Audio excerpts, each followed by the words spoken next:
Bonjour, bienvenue. Un gros sac, s'il vous plaît. C'est parfait,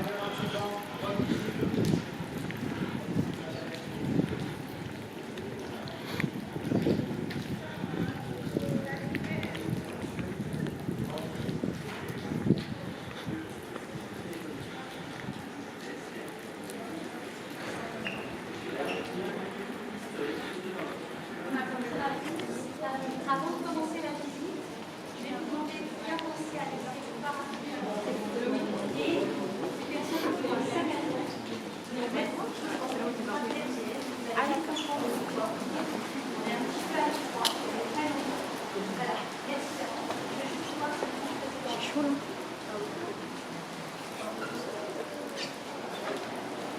C'est parapluie. Moi je dormais comme le vol, je fais voler au travail.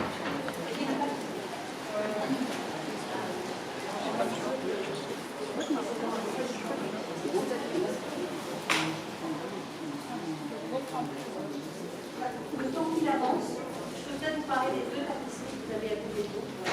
Donc, celle ici à la droite, à la gauche, c'est le drapeau français d'Amérique de Victoria et il a été tissé au Congo. Et ici, vous avez la tapisserie d'après les cartons d'Anthony la pièce et celle-ci a été tissée à la manufacture de Beauvais. Vous avez un certain nombre d'objets qui proviennent du mobilier national, je vais vous en partager, vous en parler. Surtout, vous avez cette lanterne par le designer Bruno Moinard. Et de chaque côté, vous avez deux consoles de verre qui sont des consoles de l'atelier d'Angers. Il y a des commandes publiques et encore des publics. Peut-être le designer contemporain pour emmener comme ça les bâtiments. Vous allez voir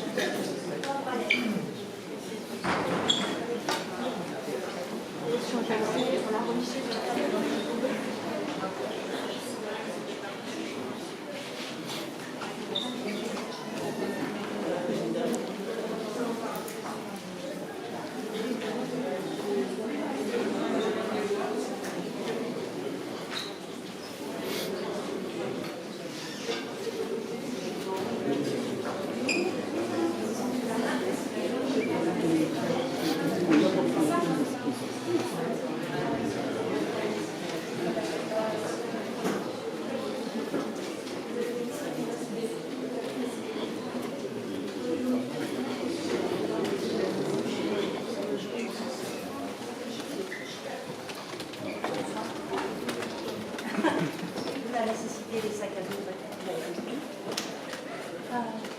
Allez, encore décalez-vous par là. Voilà, ça fait un peu de place pour les personnes qui n'ont pas pu entrer. Voilà, décalez-vous encore un petit peu. Voilà, tout le monde est là? Super. Bravo. Monsieur, je peux vous demander de fermer la porte, s'il vous plaît? Merci beaucoup, c'est gentil. Alors, bienvenue à l'hôtel de Noirmoutier.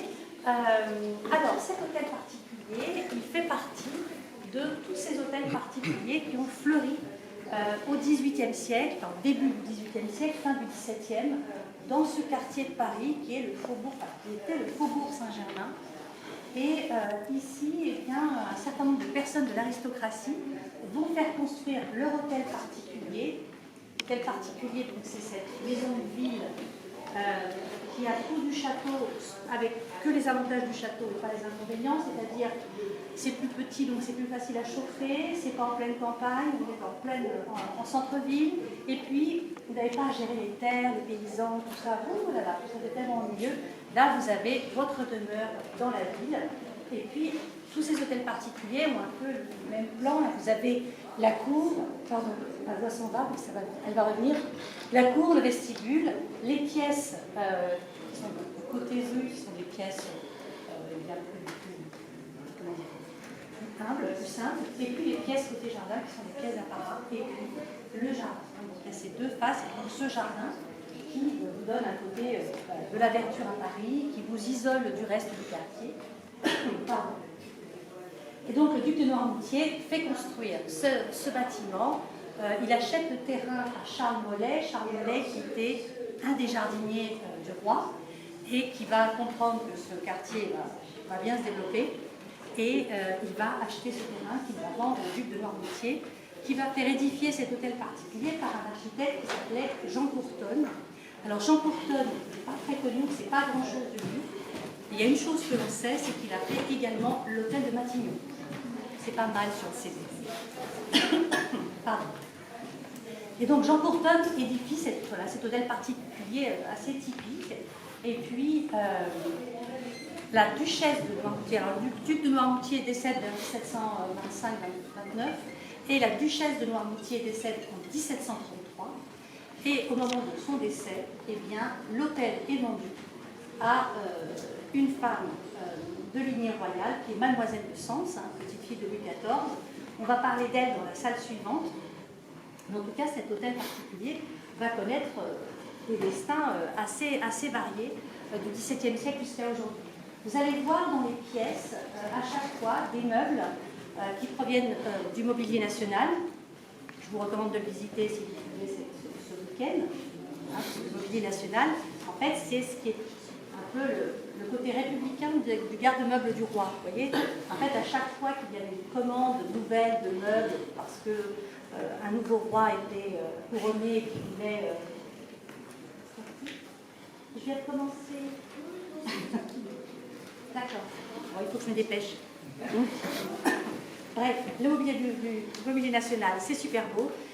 Et il y a beaucoup de commandes publiques, dont celles dont je vous ai parlé tout à l'heure dans le vestibule, eh bien, elles sont celles qui ne sont pas octroyées dans les ministères ou dans les ambassades ou dans des bâtiments comme celui-ci, eh bien, elles sont au mobilier national. Ici, par exemple, vous avez un très beau guéridon de style empire. Ici, vous avez deux maréchaux, parce que cet hôtel particulier a quand même une histoire militaire importante. Le maréchal d'Aucascourt, donc lui plutôt époque Louis XIII, Louis XIV, avec son insigne de l'ordre de Saint-Esprit, l'insigne des rois de France, il l'exhibe avec beaucoup de fierté. Et ici, le maréchal de Belleville, plutôt Louis XV, le XVIIIe, avec voilà, sa perruque blanche à bouclette, et puis cette grande cape et son bâton de maréchal, bien sûr. Sous nos pieds, une tapisserie d'après Vasarely, cet artiste roumain installé en France dans les années 40, qui va travailler le pop art. Alors ceux qui ont un peu plus de 40 ans se souviennent peut-être des livres de maths au collège avec les images de Vasarely sur la couverture. Voilà, c'est vraiment l'artiste psychédélique par excellence. Et puis une autre tapisserie derrière vous d'un artiste contemporain, Gleb, qui est un artiste franco-israélien et qui travaille sur le sujet biblique. On me dit de me dépêcher, donc je me dépêche. Et avec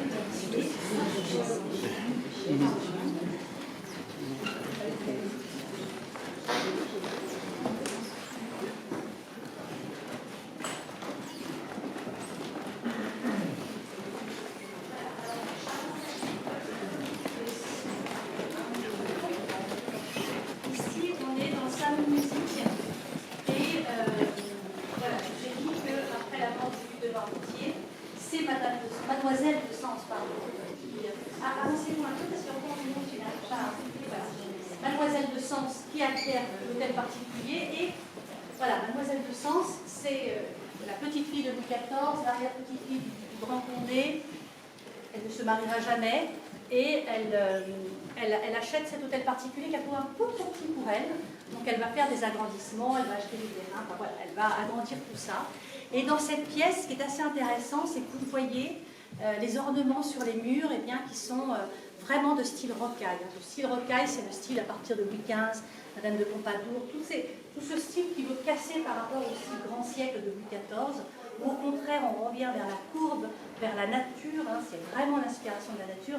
On le reconnaît surtout à ces coquillages que l'on voit comme ça, avec des rouleaux autour, avec des guirlandes de fleurs. Voilà, c'est la nature qui gouverne à cette décoration avec les liserés d'or. Piano, donc salon de musique. Ah bah dis donc, le club suivant est déjà là, je dois partir. Et puis, vous savez, je vous ai dit que les pièces étaient plus petites, donc plus faciles à chauffer. Mais pour agrandir l'espace, vous mettez des miroirs les uns en face des autres, pour donner cette sensation d'espace. Ces meubles, ces fauteuils bergères sont absolument splendides. Et vous voyez cette petite table basse avec une laque chinoise dessus, absolument magnifique. Hop. Alors le salon suivant, il est un peu petit. Là. Voilà. Donc on ne va pas avoir le temps vraiment de s'y arrêter. Je vais vous inviter, ça c'est le salon doré. Aujourd'hui on l'appelle le salon doré. C'est l'ancienne, la chambre de la duchesse de Noirmoutier. Sa chambre était ici. Vous savez qu'avant c'est avancé, vous savez, vous avez envie de faire des photos. Il y a beaucoup de monde derrière vous. Vous savez, c'était antichambre, chambre, cabinet. Donc ça, c'était la chambre à coucher de la duchesse de Noirmoutier. Et vous avez derrière vous des porcelaines de Sèvres. Ces meubles absolument somptueux, idéaux pour une sieste. Et je parle de la largeur. Oui, la longueur, je suis c'est bien. Et puis les gravures au mur, qui sont des gravures qui représentent les principaux châteaux des rois de France. Je vous invite à passer dans la salle suivante, qui est une salle où on aura beaucoup plus de place.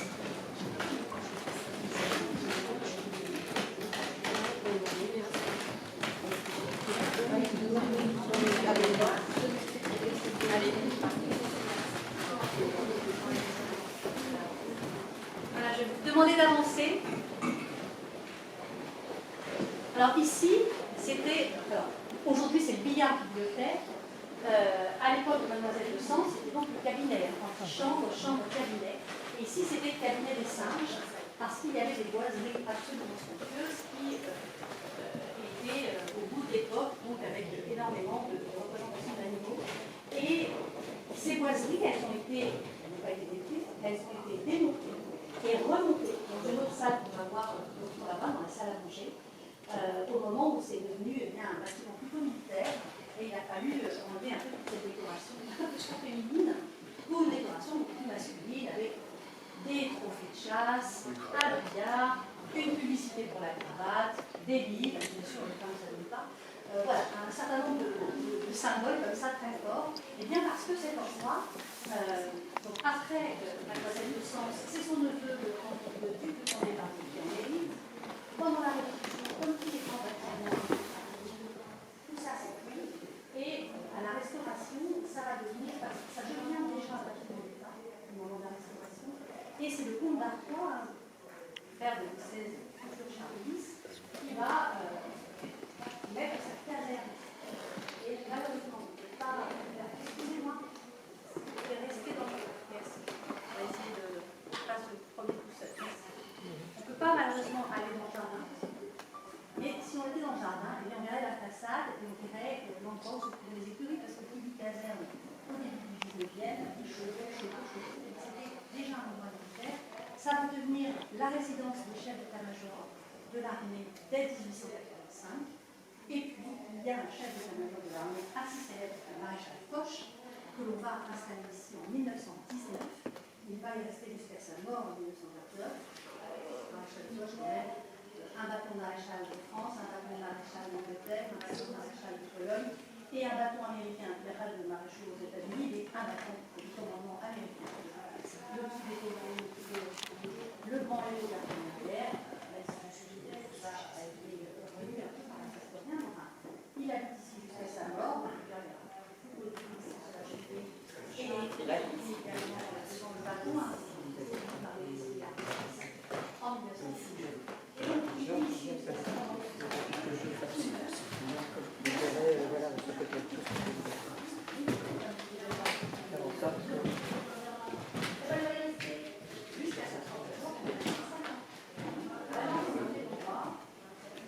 C'était la veuve de ce grand héros. Et à partir des années 70, ce lieu va devenir la région de la Seine. Et jusqu'à aujourd'hui, et cette salle, qui a existé.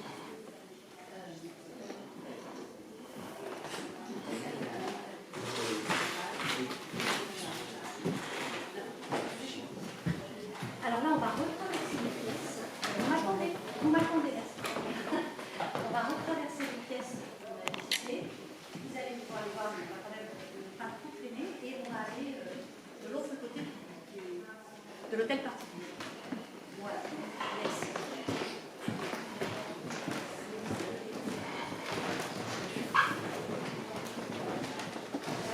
Donc là, vous verrez un peu mieux les fauteuils, les sièges bergères, hein, avec la petite table basse en laque chinoise.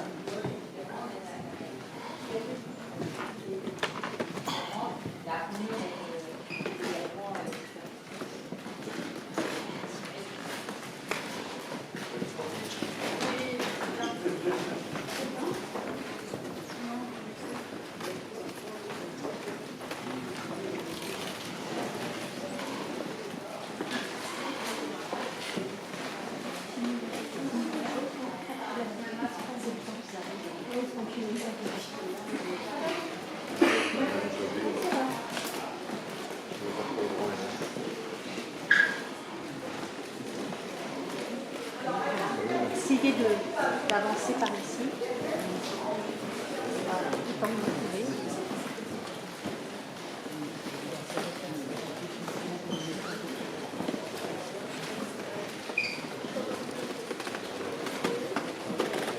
Non, attendez, s'il vous plaît. Oui, je suis là. Non, c'est pas c'est à ce monsieur, c'est pas là. Non, c'est pas encore là. 2 minutes.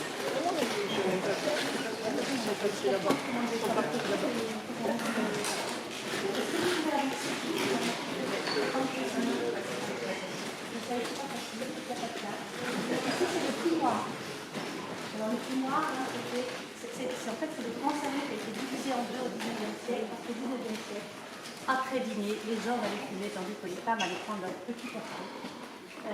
Ici, c'était le fumoir, et à l'époque, on revêtait les hommes d'une espèce de capsule en satin, qui permettait d'éviter que leur costume sorte le tabac. Et c'est pour ça qu'on appelle ça un smoking. Ici, vous avez un petit portrait d'Hélène de France, reine d'Angleterre, puis dans le cadre. Allez, on passe dans le salon. Suivant.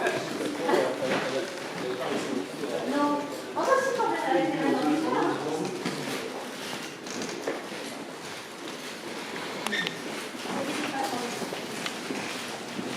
Alors, on se déploie.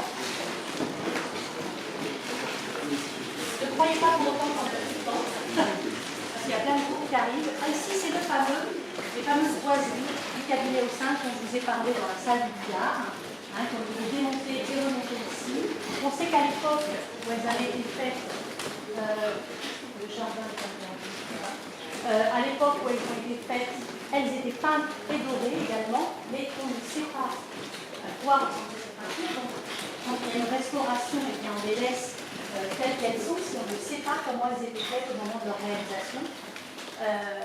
Ces boiseries, elles sont vraiment à la mode de cette époque-là. Elles représentent chacune une des fables de La Fontaine. Une fable de La Fontaine qui est très à la mode. Vous allez voir plusieurs de ces fables représentées en bas des panneaux. Et vous avez ici une table. Ici, c'est la salle à manger du préfet. Bien sûr, ils ne mangent pas tous les jours dans une table comme ça. Ça, c'est une table qui a été mise exprès pour vous, parce que cette journée du maintenant.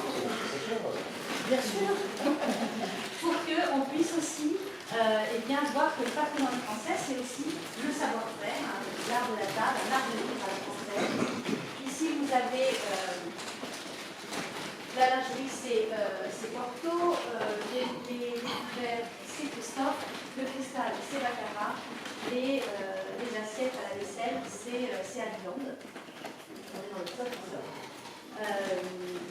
Et puis, voilà. Normalement, c'est pas comme ça. Normalement, c'est une table assez normale. On va dire comme chez vous et chez moi. Mais bon, voilà. Les fleurs du jardin aussi, c'est pour cette belle journée. Vous voyez aussi un peu toute cette beauté. Alors, petit test avant de terminer. C'est quoi ça? Allez, plus fort. Le champagne. Non, je ne vois pas.